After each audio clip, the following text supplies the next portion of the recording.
हर हर महादेव। श्री शिवाय नमस्तुभ्यम। कल हमने सुना था श्रावण मास का 11वां अध्याय, जिसमें महत्तम तिथि के बारे में बताया गया था। आज हम सुनेंगे श्रावण मास का 12वां अध्याय, जिसमें तृतीया शुक्ल पक्ष के व्रत के बारे में बताया गया है। आइए कथा शुरू करते हैं। ईश्वर ने सनत कुमार से कहा, हे विद्याधर, अब श्रावण महीने के शुक्ल पक्ष की तृतीया तिथि के शुभ श्रवण गौरी व्रत को कहूँगा।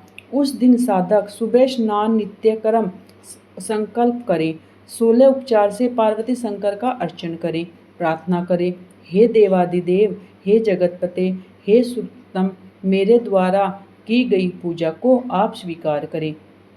महादेवी भवानी के व्रत पूर्ति के 16 वायने दंपतियों को दे। मैं भवानी के पिटार तथा व्रत पूर्ति के निमित्त ब्राह्मण को वायना देता हूँ।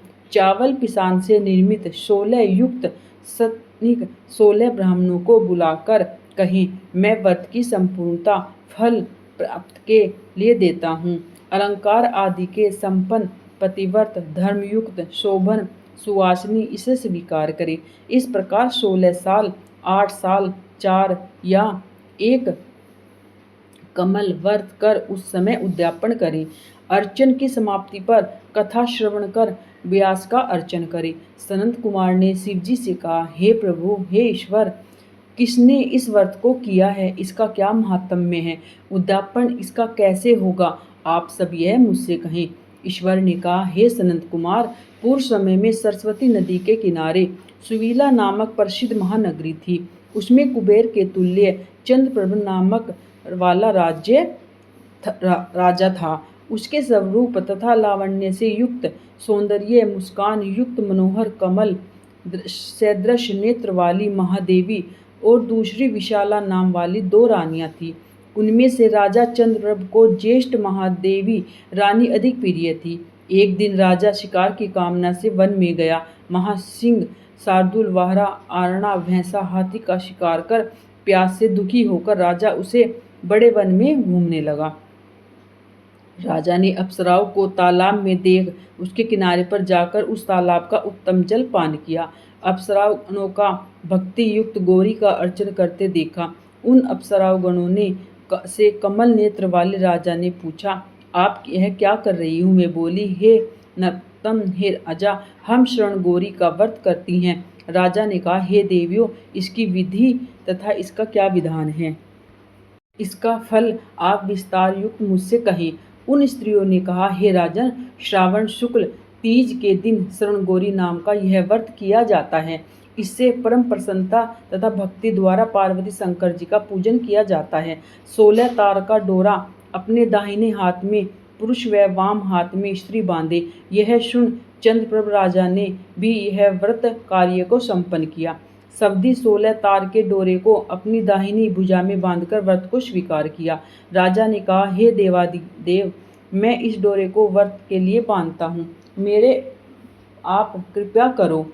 इस तरह देवी का व्रत कर राजा अपने घर आ गया। भुजा में डोरे को देख अति क्रोधित हो बड़ी रानी ने पूछा, उस डोरे को भुजा से तोड़ बाहर पेड़ पर फेंक दिया। राजा ने रानी से कहा, हे प्रिय, ऐसा न करे। यो मना करने पर भी रानी नहीं मानी। वह सूखा पेड़ उस डोरे के स्पर्श से हरे पत्तों से संपन्न हो गया। इस बात को छोटी रानी ने देख आश्चर्य उस पेड़ के टूटे डोरे को अपनी बाईं भुजा में बांधा। उस रोज से उस महीने के महात्म्य मात्र से वह छोटी रानी राजा को सर्वाधिक प्रिय हो गई। इधर ज्येष्ठ रानी व्रत का अपमान करने से मात्र राजा द्वारा प्रयुक्त तथा दुखी हो वन में चली गई। महादेवी का चिंतन चित्त से ध्यान कर पवित्र मुनियों के स्थान पर कहीं कहीं निवास किया। पर श्रेष्ठ मुनियों ने उसे देखकर कहा, अरे राजनी, चली जा। वह तिरस्कर तथा दुखी रानी घोर जंगल में घूमती रही। एक जगह बैठ उस रानी के आगे देवी दया से प्रकट हो गई। देवी को नर प्रिया रानी ने भूमि पर दंडवत प्रणाम तथा स्तुति की। हे देवी, आपकी जय हो, आपको नमस्कार है। हे भक्त वरप्रदे, आपकी जय हो। हे शंकर वामंगे, आपकी जय हो। हे मंगले मंगले रूपे, आपकी जय हो। यूँ भक्ति के द्वारा देवी से वर प्राप्त कर गौरी अर्चन तथा व्रत किया। व्रत के प्रभाव से राजा उस बड़ी रानी को अपने घर ले आया। देवी के वर प्रसाद से उसने सब इच्छाओं को प्राप्त कर लिया।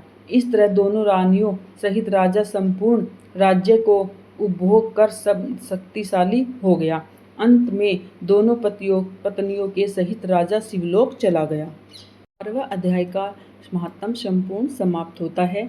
आपको कथा अच्छी लगी हो, वीडियो अच्छी लगी तो प्लीज़ चैनल को सब्सक्राइब करें, लाइक करें और कमेंट में हर हर महादेव अवश्य लिखें।